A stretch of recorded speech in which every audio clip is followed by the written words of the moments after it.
છો વિદ્યાર્થી મિત્રો? શ્રી સર્વોદય પ્રાથમિક શાળા સુરેન્દ્રનગર હોમ લર્નિંગમાં આપ સૌનું સ્વાગત છે. આજે આપણે ધોરણ 6 સામાજિક વિજ્ઞાનમાં પાઠ 9 આપણું ઘર પૃથ્વી એના વિશે આજે આપણે અભ્યાસ કરવાનો છે. તો વિદ્યાર્થી મિત્રો, આ આપણું ઘર પૃથ્વી એટલે શું? તો આપણે સૌ જ્યાં રહીએ છીએ એટલે કે આપણું ઘર, આપણું ગામ, બરાબર ને? તો એ બધું શેની ઉપર આવેલું છે? તમને આવો પ્રશ્ન થાય, તો તમને એ પણ ખ્યાલ છે કે મારું ઘર અને જે ગામમાં આપણે રહીએ છીએ એ ગામ એ ક્યાં આવેલું છે? પૃથ્વી પર આવેલું છે. તો પૃથ્વી જે છે એને આપણું વિશાળ ઘર કહી શકાય. તો આવું જે પૃથ્વી છે, જે આપણું ઘર છે, એ કેટલું બધું વિશાળ છે એના વિશે આપણને આ પાઠમાં આપેલું છે. તો વિદ્યાર્થી મિત્રો, તમને સામાજિક વિજ્ઞાન પુસ્તકમાં પેજ નંબર 47 પર આ પાઠ આપેલો છે. તો આજે આપણે એની સમજ મેળવીશું. તો આપણે આ વિશાળ જે પૃથ્વી છે, જે આપણું ઘર છે, એને જાણવાનું આપણને મન થાય છે. તો આપણે એ પણ જાણીએ છીએ કે પૃથ્વી જે છે એ એક સૌર પરિવારનો એક સભ્ય છે. તો આવું સૌર પરિવાર એટલે શું? તો ચાલો હું તમને આજે સૌર પરિવારની સમજ આપું. હવે સૌપ્રથમ છે સૌર પરિવારની આપણે માહિતી મેળવીશું, જેને ઇંગ્લિશમાં કહેવાય છે સોલર સિસ્ટમ. આપણો સૂર્ય મંદાકિની તારામંડળનો એક સ્વયં પ્રકાશિત તારો છે. સૂર્યથી તો આપણે સૌ પરિચિત છીએ જ, પણ સૂર્ય જે છે એ ગ્રહ નથી. શું છે એ?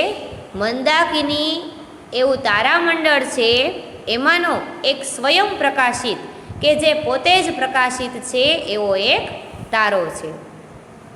આ તારાની આસપાસ નાના મોટા સભ્યો ગોળા રૂપે છે. હવે સૂર્ય એક તારો છે, તો એ તારાની આસપાસ, સૂર્યની આસપાસ નાના મોટા એવા બીજા સભ્યો જે ગોળા સ્વરૂપે રહેલા છે. આપણી પૃથ્વી એમાંનો એક ગોળો છે, બરાબર? કે સૂર્ય જે છે એ મંદાકિની તારામંડળનો એક સ્વયં પ્રકાશિત તારો છે અને એની આસપાસ નાના મોટા સભ્યો જે ગોળા રૂપે રહેલા છે, એમાંની પૃથ્વી એ એક એનો ગોળો છે. આ તમામને આપણે ગ્રહ તરીકે ઓળખીએ છીએ ને? શું કહેશું? એ બધા ગોળા રૂપે જે સભ્યો રહેલા છે એને આપણે કહીશું ગ્રહો.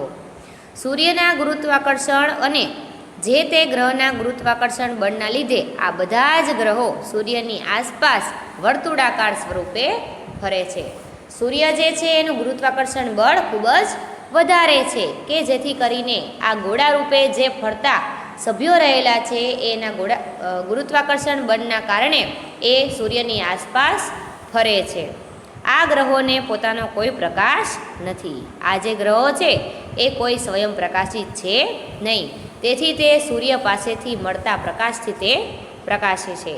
આપણે જોયું છે કે પૃથ્વી પર આપણે દિવસ રાતની ક્રિયાઓ જોવા મળે છે. એના વિશે પણ તમારે આમાં આ જ પાઠમાં આગળ અભ્યાસ કરવાનો છે. પણ તમે જોઈ શકો છો કે રાત પડતા બધું જ અંધારું થઈ જાય. એટલે કે જો આપણી પૃથ્વી સ્વયં પ્રકાશિત હોત તો આપણી પૃથ્વી પર, એટલે કે આપણે આજુબાજુ જે દિવસ રાત થાય છે એ જોવા મળતા ન હોત. દિવસ થાય એટલે કે પૃથ્વીનો જે ભાગ સૂર્યની તરફ આવે તો ત્યાં દિવસ, એટલે કે સૂર્ય દ્વારા જે પ્રકાશ આવે એ આપણા સુધી પહોંચે છે. તેથી સૌર પરિવારના આ ગ્રહો વિવિધ કદ અને સ્વરૂપ ધરાવે છે. હવે સૂર્યની ફરતે જે ગ્રહો ફરે છે એ બધા જ કંઈ એક સરખા છે નહીં, તેથી તે વિવિધ પ્રકારના કદ અને સ્વરૂપ પણ અલગ અલગ ધરાવે છે. આ બધા જ ગ્રહો મળીને બને છે આપણું સૌર પરિવાર કે સૌર મંડળ. સમજાણું હવે તમને કે સૌર પરિવાર એટલે શું? તો સૂર્ય એક તારો, એ સૂર્યની ફરતે જે નાના મોટા જે આસપાસ ગોળા રૂપે જે સભ્યો એના ફરે છે એને આપણે કહીએ છીએ ગ્રહો. અને આ સૂર્ય સહિત દરેક ગ્રહોને આવરી લેતું એવું આખું મંડળ બને એને કહેવાય સૌર મંડળ અથવા તો સૌર પરિવાર. તો આમાં આ સૌર મંડળમાં શેનો સમાવેશ થાય છે? તો જુઓ, ગ્રહો, ઉપગ્રહો, લઘુગ્રહો, ધૂમકેતુઓ અને ઉલ્કાઓ આ બધાનો સમાવેશ શેમાં થાય છે? સૌરમંડળમાં.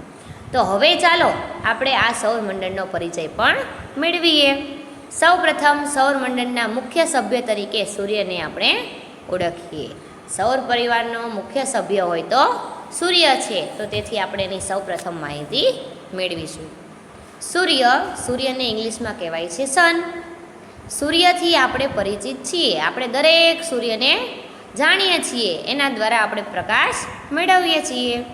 આપણા રોજના કાર્યની શરૂઆત જ સૂર્યોદયથી થાય છે ને, બરાબર? આપણે કંઈ પણ કામ કરીએ તો એ સવારમાં વહેલી સવારે આપણે કરીએ છીએ. તો સૂર્ય ઉગે ત્યારથી લઈને આપણે દરેક શરૂઆત કરીએ છીએ.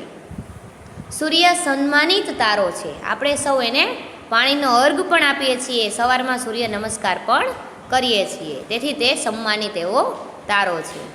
તે પૃથ્વી પરના જીવનનો દાતા ગણાય છે. શું ગણાય છે? જીવનદાતા. સૂર્ય પૃથ્વી કરતાં લગભગ 13 લાખ ગણો મોટો છે. કેટલા ગણો? 13 લાખ ગણો સૂર્ય જે છે એ પૃથ્વી કરતાં મોટો છે. તેની ફરતે જો એક ચક્કર લગાવવું હોય તો 1000 કિલોમીટરના વેગથી ચાલતા વિમાનમાં બેસીને ફરીએ તો 107 વર્ષ નીકળી જાય. શું કહે છે કે 1000 કિલોમીટર જે 1000 કિલોમીટર વેગથી જે વિમાન ચાલતું હોય અને એ વિમાનમાં આપણે બેસીને એક સૂર્યનું આખું ચક્કર ફરી તો એ કેટલા વર્ષો થઈ જાય? 107 વર્ષ નીકળી જાય. એટલો મોટો છે. સૂર્યનું ગુરુત્વાકર્ષણ બળ પૃથ્વી કરતાં 28 ગણું વધારે છે. કેટલા ગણું? 28 ગણું. આથી જે પૃથ્વીનું વજન પૃથ્વી પર 1 કિલોગ્રામ થાય તેનું સૂર્યની સપાટી પર 28 કિલોગ્રામ થાય. બરાબર? કે જે વસ્તુ હોય, કોઈ પણ વસ્તુ, એનું પૃથ્વી પર વજન કેટલું હોય? 1 કિલો હોય, ત્યારે સૂર્ય પર એનું વજન કેટલું દર્શાવવામાં આવે છે? 28 કિલોગ્રામ. એટલે કે 28 ગણું વધારે ગુરુત્વાકર્ષણ બળ ધરાવે છે. આ ગુરુત્વાકર્ષણ શક્તિને લીધે જ ગ્રહો પોતાના ચોક્કસ માર્ગમાં રહેલા છે અને તેની આસપાસ ફરે છે. કે આ ગુરુત્વાકર્ષણ બળ સૂર્યનું ખૂબ જ વધારે હોવાથી જે તે ગ્રહો પોતાની કક્ષા મુજબ જ એ એક સરખી રીતે પરિભ્રમણ અને પરિક્રમણની ક્રિયા કરે છે. એટલે કે સૂર્યની ફરતે તે ફરે છે. પૃથ્વી તેનાથી 15 કરોડ કિલોમીટર દૂર છે. કેટલી દૂર છે? આપણે જોઈએ છીએ કે અહીંથી પૃથ્વીથી આપણે ઘરેથી બેઠા બેઠા જોઈ તો આપણને સૂર્ય કેવો દેખાય છે? નજીક દેખાય, પણ કેટલો આઘો છે કે પૃથ્વીથી 15 કરોડ કિલોમીટર એ સૂર્ય આઘો એટલે કે દૂર છે. સૂર્યના પ્રકાશને ધરતી પર પહોંચતા 8.25 મિનિટનો સમય લાગે છે. કેટલા મિનિટનો? 8.25 મિનિટનો જ સમય લાગે છે. સૂર્યની સપાટી હંમેશા અસ્થિર રહે છે, કે કોઈ સ્થિર રહેતી નથી. તેમાં અનેક કિલોમીટર લાંબી પ્રજ્વલિત થતી અગ્નિ જ્વાળાઓનો સમાવેશ થાય છે. સૂર્યમાં એવા પ્રકારનો એ તારો છે કે જે અગ્નિની જ્વાળાઓ ઉત્પન્ન કરે છે. તેથી તે હંમેશા એની સપાટી કેવી હોય છે? અસ્થિર હોય છે. સૂર્યનું મુખ્ય આવરણ હાઇડ્રોજન વાયુનું બનેલું છે. શેનું બનેલું છે? હાઇડ્રોજન વાયુનું. તેમાં હાઇડ્રોજન અને હિલિયમ વાયુની પ્રક્રિયાથી પ્રકાશ અને ગરમી ઉત્પન્ન થાય છે. શું થાય છે? પ્રકાશ અને ગરમી. વિદ્યાર્થી મિત્રો, તમારે આ એકોએક લીટીમાંથી તમને પ્રશ્ન નીકળશે, માટે ખાસ તમારે આ યાદ રાખવાનું રહેશે. તો જેને આપણે ઉર્જા કહીએ છીએ, બરાબર? કે સૂર્યના પ્રકાશથી, સૂર્યની આ જે હાઇડ્રોજન હિલિયમ વાયુની પ્રક્રિયાથી આપણને પ્રકાશ અને ગરમી ઉત્પન્ન થાય છે, એને આપણે કહીએ છીએ ઉર્જા. જેથી સૂર્યની સપાટી ખૂબ જ ગરમ છે. સૂર્યની ઉર્જાથી પૃથ્વી પર જીવનસૃષ્ટિ વિકાસ પામી છે. તેથી સૂર્યને સજીવોના પાલક તરીકે પણ ઓળખવામાં આવે છે. કે સૂર્યના પ્રકાશથી જ આ જે સજીવ સૃષ્ટિ છે એ વિકાસ પામી છે, માટે એને આપણે સજીવોના પાલક તરીકે ઓળખીએ છીએ. વિદ્યાર્થી મિત્રો, જ્યારે ચોમાસાની ઋતુ હોય, થોડાક દિવસ સૂર્ય ન ઉગતો હોય તો પણ આપણને ગમતું નથી. માટે સૂર્ય દ્વારા જ જે કાંઈ પાક છે એ બધું ઉત્પન્ન કરવામાં આવતું હોય છે. હવે આપણે ગ્રહોનો ટૂંકમાં પરિચય મેળવીએ. સૌર પરિવારમાં કુલ 8 ગ્રહો છે. અત્યાર સુધી આપણે શેની માહિતી મેળવી? સૂર્યની, કે જે એક મંદાકિની તારામંડળનો એક સ્વયંપ્રકાશિત તારો છે. હવે આપણે એમાં સૌર પરિવારમાં આવતા 8 ગ્રહોની માહિતી મેળવીશું. કયા કયા ગ્રહો છે? તો બુધ, શુક્ર, પૃથ્વી, મંગળ. આ 4 ગ્રહો છે જેને આપણે કહીશું આંતરિક ગ્રહો. અને ગુરુ, શનિ, યુરેનસ અને નેપચ્યુન એ પછીના ગ્રહો છે જેને આપણે કહીશું બાહ્ય ગ્રહો તરીકે એને ઓળખીશું. વિદ્યાર્થી મિત્રો, અહીંયાથી તમને ખાસ પ્રશ્ન પૂછાશે કે સૌર પરિવારના કુલ ગ્રહો કેટલા છે અને કયા કયા, અથવા તો આંતરિક ગ્રહોના નામ જણાવો અને બાહ્ય ગ્રહોના નામ જણાવો. તો તમારે આ વસ્તુ યાદ રાખવાની રહેશે. એટલે કે સૌર પરિવારના હવે કયા કયા ગ્રહો એવા છે જેને નરી આંખે જોઈ શકાય? તો મંગળ, બુધ, ગુરુ, શુક્ર અને શનિ. આ જે 5 ગ્રહો છે એને આપણે નરી આંખે જોઈ શકીએ છીએ. હવે આ ગ્રહોની માહિતી આપણે એને મેળવીશું વારાફરતી. સૌ પ્રથમ આવે છે બુધ, જેને કહેશું ઇંગ્લિશમાં મર્ક્યુરી. પહેલો ગ્રહ કયો? બુધ. સૂર્યની નજીકનો ગ્રહ એને કહેવાય. તો આ ગ્રહ સૂર્યની સૌથી નજીક છે. આવ્યું ને? શું કહે છે કે બુધ ગ્રહ છે એ સૂર્યની સૌથી નજીકનો છે. તે કેવો છે? તો તે પીળાશ પડતા રંગનો છે અને બુધને વાતાવરણ અને ઉપગ્રહ નથી. બુધ ગ્રહ છે જ્યાં વાતાવરણ નથી અને એને એક પણ ઉપગ્રહ પણ નથી. પૃથ્વી પરથી આપણને બુધ ગ્રહ સૂર્યોદય પહેલાં અને સૂર્યાસ્ત બાદ થોડો સમય આકાશમાં દેખાય છે. આપણે જો બુધ ગ્રહને જોવો હોય તો સૂર્યોદય પહેલાં અને સૂર્ય અસ્ત થયા પછી થોડોક સમય એને આકાશમાં જોઈ શકાય છે. બરાબર? બુધની માહિતી શું હતી? તો સૂર્યની સૌથી નજીકનો ગ્રહ, પીળાશ પડતા રંગનો છે, એની પર વાતાવરણ કે ઉપગ્રહ નથી અને પૃથ્વી પરથી જોઈ શકાય છે. હવે આવે છે શુક્ર, જેને કહેવાય છે વિનસ. સૌર પરિવારનો સૌથી ચમકતો ગ્રહ કયો છે? શુક્ર. તે કદ અને વજનમાં પૃથ્વી જેવો જ છે. જાણે પૃથ્વીનો જોડિયો ભાઈ. તે ચળકાટમાં ચંદ્રને મળતો આવે છે. તેને એક પણ ઉપગ્રહ નથી. તેની આસપાસ વાયુઓ અને વાદળાઓના ઘટ આવરણોને કારણે તેનો અભ્યાસ બહુ થઈ શક્યો નથી. શું હતી શુક્રની માહિતી? તો એ સૌર પરિવારનો સૌથી ચમકતો ગ્રહ છે. કદ અને વજનમાં કેવો છે? પૃથ્વી જેવો જ, કે જાણે પૃથ્વીનો બીજો જોડિયો ભાઈ હોય. ચળકાટ એવો ધરાવે છે કે જાણે ચંદ્રનો હોય અને એને પણ એક પણ ઉપગ્રહ નથી. બરાબર? અને એની આસપાસ વાયુ અને વાદળોના ઘટ આવરણ જે આવેલા છે એના કારણે આપણે શુક્રનો અભ્યાસ બહુ કરી શક્યા નથી. હવે પહેલો હતો બુધ, બીજો હતો શુક્ર અને હવે આવે છે આપણો ગ્રહ પૃથ્વી, જેને કહીશું ઇંગ્લિશમાં અર્થ. શુક્ર અને મંગળની વચ્ચે પૃથ્વીનું સ્થાન છે. પૃથ્વી ક્યાં આવેલી છે? તો શુક્ર અને મંગળ ગ્રહની વચ્ચે, એટલે કે બીજા અને ચોથા ગ્રહની વચ્ચે આ પૃથ્વી આવેલી છે. પૃથ્વી પોતાની ધરી પર 24 કલાકમાં એક આંટો પૂરો કરે છે. કેટલા કલાકમાં? 24 કલાકમાં. જ્યારે સૂર્યની ફરતે લગભગ 365 દિવસમાં એક આંટો પૂરો કરે છે. સૂર્યની ફરતે કેટલો આંટો? 365 દિવસે એક આંટો પૂરો કરે છે, જ્યારે પોતાની ધરી પર 24 કલાકમાં એક આંટો પૂરો કરે છે. આના કારણે પૃથ્વી જે છે પોતાની ધરી પર કેટલા આખો આંટો પૂરો ક્યારે કરે? 24 કલાકમાં. તો આપણને ખ્યાલ છે કે 24 કલાક એટલે કેટલું થાય? એક દિવસ. તો એક દિવસમાં પૃથ્વીનો અડધો ભાગ જે છે એ સૂર્ય બાજુ રહે છે અને અડધો ભાગ છે એ સૂર્યની વિરુદ્ધ બાજુ રહે છે. માટે આપણને દિવસ રાત થતાં જોવા મળે છે. આના વિશે પણ વિગતે માહિતી આપણને આ જ પાઠમાં આગળ આપેલી છે. અને જ્યારે સૂર્ય ફરતે પૃથ્વી એક આખો આંટો પૂરો કરે, કેટલા દિવસમાં? 365 દિવસમાં. તો આપણે એમ પણ કહીશું કે 365 દિવસ એટલે કેટલા કહેશું? એક વર્ષ. કે પૃથ્વીને સૂર્યની ફરતે પરિક્રમણ કરતાં એક વર્ષ થાય છે. પૃથ્વી પર દિવસ રાત અને ઋતુઓ જેવી ઘટનાઓ ફક્ત અહીં જ જોવા મળે છે. પૃથ્વીને એક ઉપગ્રહ ચંદ્ર છે. બરાબર? કે પૃથ્વી એક જ ગ્રહ એવો છે કે જ્યાં આપણે દિવસ રાત ને ઋતુઓ જેવી ઘટનાઓ આપણને જોવા મળે. અને આપણી પૃથ્વીને કેટલા ઉપગ્રહ છે? તો એક જ, કે એને આપણે જોઈ શકીએ છીએ. કયો છે? ચંદ્ર. હવે આપણે ઉપગ્રહ ચંદ્રની માહિતી મેળવીશું. તો ચંદ્ર, જેને ઇંગ્લિશમાં કહીશું મૂન. પૃથ્વીનો એકમાત્ર ઉપગ્રહ છે, બરાબર. ચંદ્ર જે છે એ પૃથ્વીનો એક જ માત્ર ઉપગ્રહ છે. કુદરતી ઉપગ્રહ એને કહેવાય. તેને પૃથ્વીની ફરતો એક આંટો પૂરો કરતા તથા પોતાની ધરી પર પણ એક આંટો પૂરો કરતા આશરે 29.5 દિવસ લાગે છે. કેટલા દિવસ? 29.5. આને આપણે શેમાં ફેરવી શકીએ? એક મહિનો કઈ, બરાબર. 29.5 દિવસ એટલે એક મહિનો. કે ચંદ્ર જે છે એને પૃથ્વી પર ફરતા, બરાબર, પૃથ્વીની ફરતે એક આંટો પૂરો કરતા એને 29.5 દિવસ લાગે. એટલે કે કેટલા મહિનો? એક મહિનો થાય. ચંદ્ર પર વાતાવરણ નથી. ચંદ્ર ઉપર પાણી અને વાતાવરણ ન હોવાથી તેના પર જીવન પણ નથી. અને ચંદ્ર પર પ્રકાશિત છે. ચંદ્રને સૂર્ય પ્રકાશિત કરે છે, બરાબર.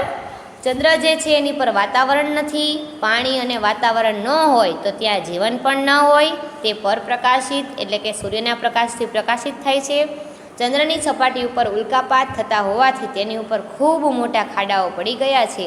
અહીં મૃત જ્વાળામુખી આવેલા છે, બરાબર. બહુ ઊંડા ખાડા પડી ગયા છે ઉલ્કાપાત થતા હોવાથી, તેથી ત્યાં મૃત જ્વાળામુખીઓ પણ આવેલા છે. હવે આપણે 3 ગ્રહોની માહિતી મેળવી. સૌપ્રથમ હતો બુધ, શુક્ર, પૃથ્વી. હવે આવે છે મંગળ. મંગળને કહેશું માર્સ. લાલ રંગનો સુંદર ચમકતો ગ્રહ છે. મંગળને આછું વાતાવરણ છે. મંગળ ઉપર ઋતુઓ પ્રમાણે પૃથ્વી કરતાં વધુ ઠંડી અને ગરમી પડે છે. તેને 2 ઉપગ્રહો છે.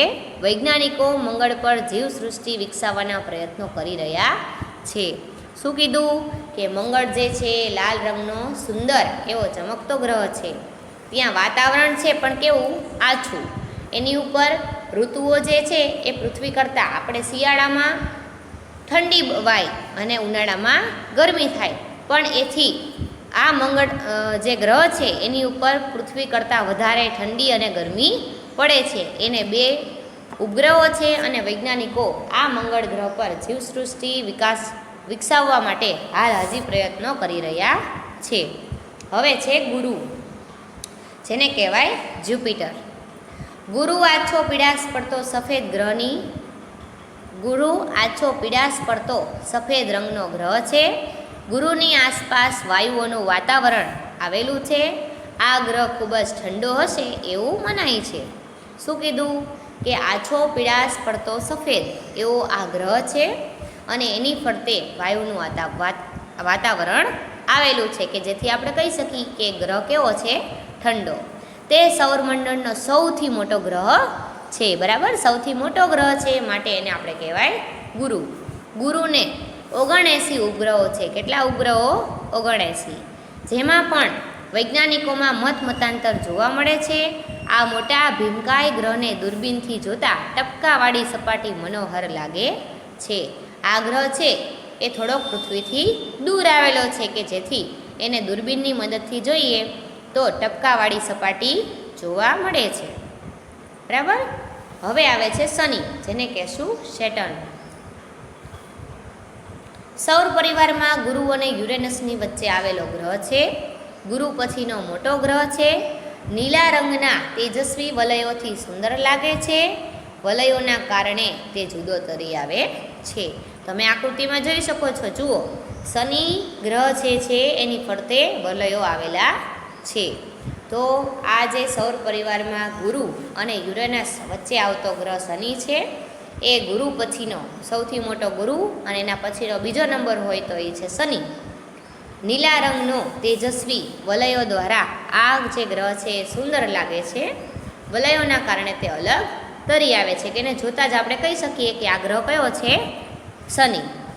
આ વલયો માથામાં પહેરેલી પાઘડી જેવા લાગતા હોય. શનિને પાઘડીયો ગ્રહ પણ કહે છે. શું કહેશું? એના જે વલયોના કારણે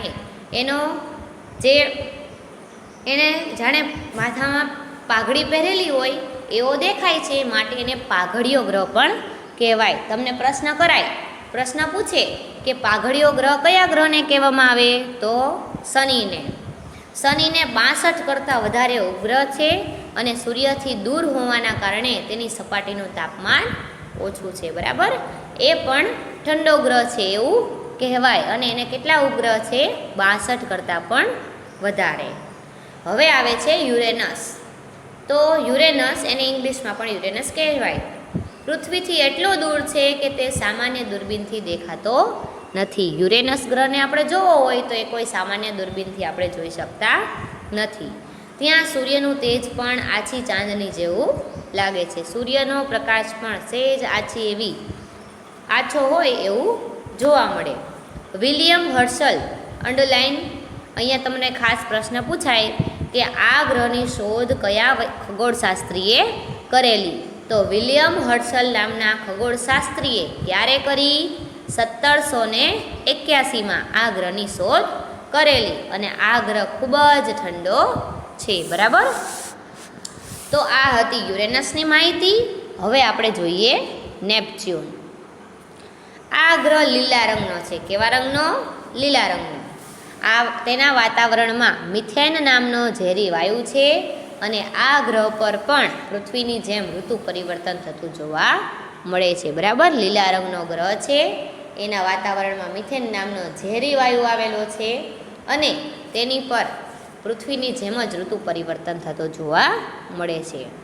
પછી હવે અહીંયા આપણે 1 થી લઈને 8 સુધીના ગ્રહો જે સૌર પરિવારમાં આવેલા છે એની આપણે માહિતી મેળવી. હવે આપણે એ સિવાયના જે સભ્યો કહી શકાય એવા બીજા તત્વોની માહિતી આપણે મેળવીએ. તો એના પછી આવે છે ઉલ્કા. બરાબર. તો ઉલ્કા એટલે શું? તો કોઈ વાર તમને રાત્રે આકાશમાં ખરતા તારા હોય તેવું દેખાય છે. સાચું ને? તમે ઉનાળામાં સૂતા હોય ત્યારે ધાબા ઉપર જ્યારે આપણે સૂવા ગયા હોય ત્યારે તમે આકાશ તરફ જો જોયું હોય તો તમને ઘણી વખત આવું જોવા મળે છે.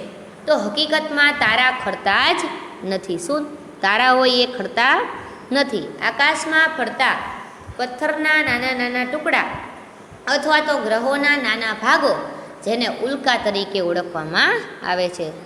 શું કહેવાય? ઉલ્કા એટલે શું? તો અવકાશમાં ફરતા પથ્થરના નાના ટુકડા અથવા તો ગ્રહોના નાના ભાગો કે જેને ઉલ્કા કહેવામાં આવે છે. આવા ટુકડા પૃથ્વીની નજીક આવતા ગુરુત્વાકર્ષણ બળને લીધે પૃથ્વી તરફ ખૂબ ઝડપથી ખેંચાઈ આવે છે. બરાબર. એ ઉડતા હોય ત્યારે પૃથ્વીની નજીક જ્યારે આવતા હોય ત્યારે પૃથ્વીનું ગુરુત્વાકર્ષણ બળ એને પોતાની તરફ ખેંચે, તેથી તે ખૂબ જ ઝડપથી ખેંચાઈ જાય છે અને વાતાવરણમાં પ્રવેશતા જ ઘર્ષણના લીધે તે સળગી ઉઠે છે. આ વખતે આકાશમાં તેજ લીસોટો દેખાય છે. તેને આપણે તારો ખર્યો એમ કહીએ છીએ. બરાબર. સમજાણું તમને શું થાય? તો જ્યારે આ પૃથ્વીના કે બીજા ગ્રહોના કે પછી પથ્થરના નાના ટુકડાઓ હોય એ પડતા હોય, જ્યારે પૃથ્વીની નજીક આવે ત્યારે એનું ગુરુત્વાકર્ષણ બળ એને ખેંચે ત્યારે તે ઝડપથી ખેંચાઈ જાય અને જો વાતાવરણમાં પ્રવેશી જાય ત્યારે ઘર્ષણના કારણે એ સળગી ઉઠે છે અને એક લીસોટો ખૂબ જ પ્રકાશિત એવો લીસોટો દેખાય એને આપણે તારો ખર્યો હોય એવું કહીએ છીએ. કેટલીક પૂરેપૂરી ન સળગેલી ઉલ્કાઓ પૃથ્વી પર પડી મોટા ખાડા પાડી દે છે. તમને જો ઘણી વખત તમે એ પણ જોયું હશે કે ક્યાંક આપણને પૃથ્વી પર બહુ મોટા મોટા ખાડાઓ જોવા મળે છે. બરાબર. તો અમુક ખાડાઓ આ અવકાશમાં થતી જે આ પ્રક્રિયાઓ છે, જે ઉલ્કા કદાચ ક્યાંક પડેલી હોય તો એના કારણે પણ આવા ખાડાઓ જોવા મળે છે. મહારાષ્ટ્રનું કોયના સરોવર આવી ઉલ્કા પડવાથી જ બનેલું હોવાનું મનાય છે. કે મહારાષ્ટ્રમાં જે કોયના સરોવર આવેલું છે એ આ ઉલ્કા પડેલી હોય ત્યાંથી જ, બરાબર, તેનાથી જ બનેલું હોય એવું મનાય છે. સૌરાષ્ટ્રમાં ધજાડા પાસે આવી ઉલ્કા ખરી હતી. તેનું વજન 40 કિલોગ્રામ જેટલું હતું. બરાબર. કે આપણા સૌરાષ્ટ્રમાં જે ધજાડા આવેલું છે ત્યાં આવી ઉલ્કા ખરેલી અને એનું વજન કેટલું હતું? 40 કિલોગ્રામ.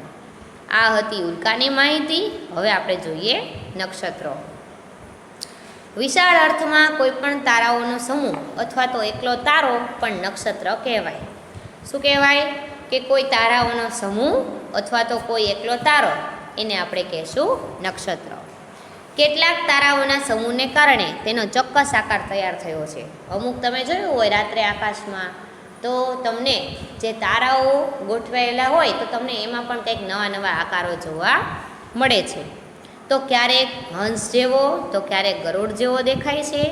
બરાબર. આવા પણ ઘણા તમને તારામંડળો જોવા મળે. બરાબર. કોઈ તારાઓનું આવું જૂથ હોય એ આપણને અલગ અલગ આકારમાં દેખાય. તો અશ્વિની, રેવતી, વિશાખા, પુનર્વસુ, મૃગશીર્ષ, રોહિણી, પુષ્ય, આર્દ્રા, સ્વાતિ જેવા કુલ કેટલા નક્ષત્રો છે? 27. બરાબર ને? કેટલા નક્ષત્રો?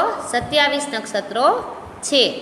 આકાશમાં ચંદ્રની આસપાસ 2-3 નક્ષત્રો ઓળખવા ચંદ્રને જોતા રહેવું પડે. આપણે કોઈ નક્ષત્રને ઓળખવા હોય તો જે ચંદ્રની આસપાસ આવેલા હોય તો એનો પ્રકાશ ત્યાં તેજ પડતો હોય કે આપણે એને ઓળખી શકીએ છીએ. નક્ષત્રોને યાદ રાખવા મુશ્કેલ છે, પરંતુ વારંવાર જોવા અને સમજવાથી તે સહેલાઈથી યાદ રાખી શકાય છે. બરાબર. જો વારે ઘડી આપણે એને જોવામાં આવે તો આપણે એને જોઈને સમજીને એને સહેલાઈથી યાદ રાખી શકીએ છીએ. કેટલાક નામ તો શુભ કાર્યો સાથે યાદ રહી જાય છે. જેમ કે પુષ્ય નક્ષત્રમાં સોના ચાંદીની ખરીદી કરવામાં આવે છે. તમે આવું કદાચ સાંભળ્યું હશે કે કોઈ સારો એવો તહેવાર કે વાર આવતો હોય, બરાબર, ત્યારે ઘણા લોકો એવું કહેતા હોય કે આજના દિવસે પુષ્ય નક્ષત્ર છે, તો આપણે ખરેખર કદાચ સોના ચાંદીની ખરીદી કરવી હોય, બરાબર, તો ખાસ કરીને આવા નક્ષત્રો એ જોઈને આપણે એને ખરીદી કરવા જઈએ છીએ. આ વાત થઈ આપણા સૌર પરિવાર એટલે કે સૌર મંડળની. તમારે હજી આપણા ઘર એટલે કે પૃથ્વી વિશે વધુ જાણવું છે ને? તો ચાલો હજી પણ આપણે અગાઉ એની માહિતી મેળવીએ. તો હવે આવે છે પૃથ્વીનું સ્થાન અને આકાર. વિદ્યાર્થી મિત્રો, આપણે અગાઉ માહિતી મેળવી કે સૌર પરિવારનો એક મુખ્ય સભ્ય સૂર્ય, એની ફરતે આવેલા 8 ગ્રહો કયા કયા? તો બુધ, શુક્ર, પૃથ્વી, મંગળ, ગુરુ, શનિ, યુરેનસ, નેપચ્યુન. બરાબર. પછી હતું ઉલ્કા અને નક્ષત્રો. હવે આપણે આ જે માહિતી મેળવી એ સૌરમંડળની હતી, અને હવે આપણું ઘર પૃથ્વી એટલે કે પૃથ્વી વિશે માહિતી મેળવીએ. પૃથ્વીનું સ્થાન અને આકાર. આપણે સૂર્ય અને ચંદ્રને આથમતા જોઈએ છીએ. દેખાય છે ને બધાને? જ્યારે સૂર્ય ઉગે ત્યારે અજવાળું થાય, સૂર્ય આથમે ત્યારે ધીમે ધીમે અંધારું થાય. એટલે કે સૂર્ય જ્યારે આથમે છે ત્યારે ચંદ્રને આપણે ઉગતો જોઈએ છીએ. જ્યારે સૂર્ય ઉગે ત્યારે ચંદ્રને આપણે આથમતા જોઈએ છીએ. બરાબર. એટલે કે સૂર્ય અને ચંદ્રને આથમતા એટલે દિવસ રાત થતા જોયા છે. કેવા સરસ મજાના તેજસ્વી દેખાય છે. આપણી પૃથ્વી પણ આવો જ એક ગોળો છે. તેનો આકાર ગોળ છે. કેવો છે? ગોળ. તે બંને ધ્રુવોથી થોડી ચપટી છે. કેટલાક અવકાશયાત્રીઓ ચંદ્ર ઉપર જઈ આવ્યા છે. તેમણે પૃથ્વીના ફોટા પણ લીધા છે, અને ચંદ્ર પરથી પૃથ્વી આકાશમાં મોટા ગોળા જેવી દેખાય છે. આપણા જે અવકાશયાત્રીઓ છે એ ચંદ્ર ઉપર જઈ આવ્યા છે, અને ત્યાંથી આપણે પૃથ્વીના ફોટા લીધા છે. તો ત્યારે કેવી દેખાય છે પૃથ્વી? મોટા એવા ગોળા જેવી. આપણે એક નાનકડા ગામ કે શહેરમાં રહીએ છીએ. વળી આપણે જે ભાગને જોઈ શકીએ છીએ તે પૃથ્વીનો ખૂબ જ નાનકડો ભાગ હોય છે. આ કારણે પૃથ્વી ગોળ છે એવો ખ્યાલ આપણને આવી શકતો નથી. આપણને એમ થાય કે કોઈ ગોળ આકાર હોય, બરાબર, એ જો ગોળ ગોળ ગોળ ગોળ ફરે તો આપણે કેમ ગોળ ગોળ ગોળ ગોળ નથી ફરતા? એવો પ્રશ્ન થાય ને. તો શું કહે છે કે આપણે જે છે જે ગામ કે શહેરમાં રહી છીએ તો આપણને એ પૃથ્વીનો અમુક જ ભાગ જોવા મળે છે કે જે આપણે રહીએ છીએ. આપણને કેવી રીતે ખ્યાલ આવે કે આપણી પૃથ્વી ગોળ છે? એનો ખ્યાલ આપણને આવી શકતો નથી. તો તમે ક્યારેય તૂટી ગયેલું માટલું જોયું છે? તેનો એક નાનકડો ટુકડો હાથમાં લઈએ તો આખું માટલું ગોળ હશે એવો ખ્યાલ આવી શકતો નથી. બરાબર. કોઈ તૂટી ગયેલું, સાઈડમાંથી તૂટી ગયેલું કોઈ માટલું હોય અને એને આપણે જોઈએ નાનકડો એવો ભાગ લઈ, તો એને આપણને એવું ન કહી શકીએ આપણે કે એનો આખો આકાર કેવો હશે? ગોળ હશે. કાં તો બેઠેલો હોય, કાં તો ચપટો હોય. બરાબર. તો આમ પૃથ્વીના નાનકડા ભાગ ઉપર રહીને જોવાથી આપણને આખી પૃથ્વી ગોળ જણાતી નથી. પરંતુ હવે અવકાશ અને ચંદ્ર પરથી લીધેલા ફોટોગ્રાફ ઉપરથી આપણે કહી શકીએ કે પૃથ્વીના ગોળ હોવા વિશે કંઈ શંકા નથી. બરાબર. આપણે કાંઈ પૃથ્વીને આખી ગોળ જોઈ નથી, પરંતુ આપણે જે અવકાશયાત્રીઓએ જે સંશોધન કરેલા છે અને પૃથ્વીના ફોટા પાડેલા છે એ ઉપરથી આપણે કહી શકીએ કે આપણી પૃથ્વી ગોળ છે. પૃથ્વી દડા જેવી ગોળ નથી, પણ તે નારંગી જેવી છે. કેવી છે? નારંગી જેવી. પૃથ્વી ધ્રુવ પ્રદેશો આગળથી જરા ચપટી અને વિષુવવૃત્ત આગળથી થોડી ફૂલેલી છે. આપણી પૃથ્વી પર મુખ્ય 2 ધ્રુવો આવેલા છે, ઉત્તર ધ્રુવ અને દક્ષિણ ધ્રુવ. એની માહિતી પણ તમને આગળ આવશે. પણ અહીંયા શું કીધું છે કે બંને ધ્રુવ પ્રદેશો આગળથી એ જરા ચપટી છે અને વિષુવવૃત્ત આગળથી થોડી ફૂલેલી છે. ધ્રુવવૃત્ત કરતાં પૃથ્વીનો મધ્ય ભાગ મોટો છે. બરાબર, જે ઉત્તર ધ્રુવ ને દક્ષિણ ધ્રુવ કરતાં એનો જે મધ્ય ભાગ છે એ મોટો છે, ફૂલાયેલો છે.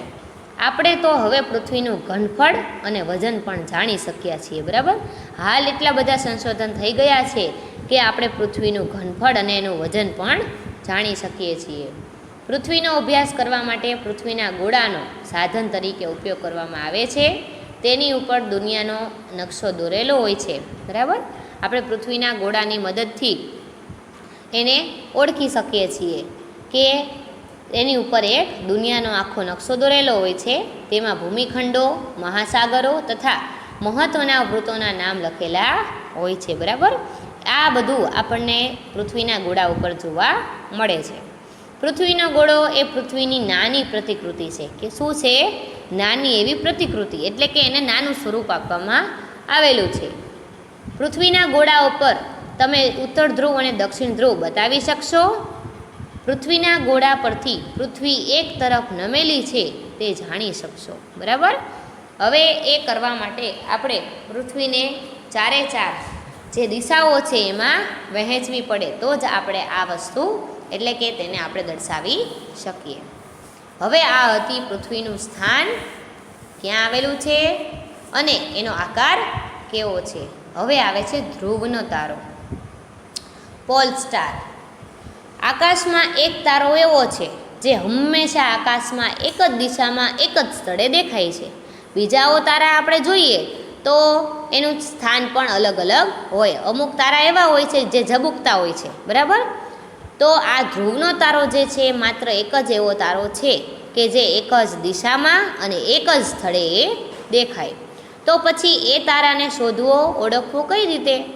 બરાબર, આપણને આવો પ્રશ્ન થાય કે એક જ દિશામાં અને એક જ સ્થળે રહે છે, તો આપણે એને કઈ રીતે ઓળખી શકીએ? તો આ ધ્રુવના તારાને સપ્તર્ષિના ઝુમખાની મદદથી સરળતાથી એને શોધી શકીએ છીએ. શું કરી શકીએ છીએ? શોધી શકીએ છીએ. જે સપ્તર્ષિ તારા જૂથ છે એના દ્વારા એની મદદથી આપણે આ ધ્રુવનો તારો શોધી શકીએ. સપ્તર્ષિના આગળના 2 તારાને જોડતી કાલ્પનિક રેખાની દિશામાં આગળ વધતા એક તેજસ્વી તારો તમને દેખાશે. શું કહે છે કે સપ્તર્ષિ 7 તારાઓ દ્વારા જે જૂથ બને છે એને આપણે સપ્તર્ષિ તારા જૂથ કહીએ છીએ, અને એની જે આગળના 2 તારા છે એને જોડતી કોઈ એક કાલ્પનિક રેખા દોરી તો એ દિશામાં આપણે આગળ વધી ત્યારે આપણને આ તારો જોવા મળે. બસ એ જ ધ્રુવનો તારો છે. દરિયાઈ સફર કરનારા કે રણમાં મુસાફરી કરનારા લોકો ધ્રુવના તારો સહેલાઈથી શોધી કાઢે છે. એ તારો જે દિશામાં દેખાય તે દિશા ઉત્તર દિશા છે. કઈ દિશા છે? ઉત્તર દિશા. માટે જ જે લોકો દરિયાઈ મુસાફરી કરતા હોય અથવા તો રણમાં મુસાફરી કરતા હોય એ આ ધ્રુવના તારાને શોધીને દિશાઓને જાણી શકે છે. આ તારો પૃથ્વીના ઉત્તર ગોળાર્ધમાં જ દેખાય છે. ક્યાં દેખાય? ઉત્તર ગોળાર્ધમાં. તેની સ્થિરતા અને પૃથ્વીના લગભગ ગોળ આકારને લીધે દક્ષિણ ગોળાર્ધમાંથી જોઈ શકાતો નથી. બરાબર, એ પૃથ્વીની સ્થિરતા અને પૃથ્વીના લગભગ ગોળ આકારને લીધે એને આપણે દક્ષિણ ગોળાર્ધમાંથી જોઈ શકતા નથી. બરાબર, તો હવે આપણે આ ધ્રુવનો તારો આકાશમાં શોધવો હોય તો આપણે આ રીતે શોધી શકીએ છીએ. હવે આવે છે અક્ષાંશ અને રેખાંશ, લેટિટ્યૂડ એન્ડ લોંગિટ્યૂડ. બરાબર, આ અક્ષાંશ અને રેખાંશ એટલે શું એના વિશે જોઈએ. પૃથ્વીના ગોળા ઉપર આડી અને ઊભી કાલ્પનિક રેખાઓ છે. તમે પૃથ્વીનો ગોળો જુઓ, જો તમને 9.3 આકૃતિમાં આપેલો છે પૃથ્વીનો ગોળો, તો તેમાં અથવા તો આપણે પૃથ્વીના ગોળાને આપણી સમક્ષ જોઈએ તો પણ એમાં આપણને ઊભી અને આડી રેખાઓ જે કાલ્પનિક રેખા હોય એ રીતે જોવા મળે છે. પરંતુ આ કાલ્પનિક આ કલ્પિત રેખાઓ દ્વારા પૃથ્વીનું કોઈ પણ સ્થળનું ચોક્કસ સ્થાન અને સમય જાણી શકાય છે. બરાબર, આ રેખાઓ માત્ર કાંઈ એમને દોરવામાં આવતી નથી. શું જાણી શકાય? તો કોઈ પણ પૃથ્વીના કોઈ પણ સ્થળનું ચોક્કસ સ્થાન અને સમય આપણે જાણી શકીએ છીએ. જમીન પર આ રેખાઓ હોતી નથી. બરાબર, આપણે જોઈએ છીએ કે આપણી બાજુ જો પૃથ્વી પર આવી રેખાઓ દોરેલી હોય હકીકતમાં, તો આપણે કંઈ જમીન ઉપર એને જોઈ શકીએ, પણ આવી જે રેખાઓ છે એ માત્ર કાલ્પનિક રેખાઓ છે, માટે એ જમીન પર હોતી નથી અને આ રેખાઓ માત્ર નકશામાં જ જોઈ શકાય છે. નકશામાં અથવા તો પૃથ્વીના ગોળા ઉપર જ આપણે આ રેખાઓ જે છે એને જોઈ શકીએ છીએ. આ એની પ્રસ્તાવના હતી. અક્ષાંશ રેખાંશ એટલે પૃથ્વીના ગોળા પર આડી કે ઊભી દોરેલી કાલ્પનિક રેખા. પણ હવે કઈ રેખાને અક્ષાંશ કહેવાય, કઈ રેખાને રેખાંશ કહેવાય, બરાબર, એના વિશે હવે જોઈએ. તો અક્ષાંશ શું કહે છે કે પૃથ્વીના ગોળા પર દોરેલી આડી કાલ્પનિક રેખા જેને કહેવાય અક્ષાંશ. કઈ રેખા? આડી કાલ્પનિક રેખા. પૃથ્વીની સપાટી પરના કોઈ પણ સ્થળને જો સીધી રેખાથી પૃથ્વીના કેન્દ્ર સાથે જોડવામાં આવે તો તે રેખાથી વિષુવવૃત્તીય કાલ્પનિક સપાટી સાથે કેન્દ્ર આગળ જેટલા અંશનો ખૂણો થાય તેટલો તે સ્થળનો અક્ષાંશ બને છે. અક્ષાંશ વૃત્તોની કુલ સંખ્યા 181 છે. તમને અહીંથી પણ પ્રશ્ન પૂછાય કે અક્ષાંશ વૃત્તો કેટલા છે? તો 181. હવે છે અક્ષવૃત્ત. અક્ષાંશ એટલે શું હતું કે પૃથ્વીના ગોળા પર દોરેલી આડી કાલ્પનિક રેખા અને એની સંખ્યા કેટલી? 181. હવે આવે છે અક્ષવૃત્ત. તો એટલે શું? તો પૃથ્વી ઉપર ઉત્તર અથવા તો દક્ષિણ ગોળાર્ધમાં વિષુવવૃત્તથી સરખા કોણીય અંતરે મળેલા સ્થળોને જોડનારું પૂર્વ પશ્ચિમ સળંગ વર્તુળ કે જેને કહેવાય અક્ષવૃત્ત.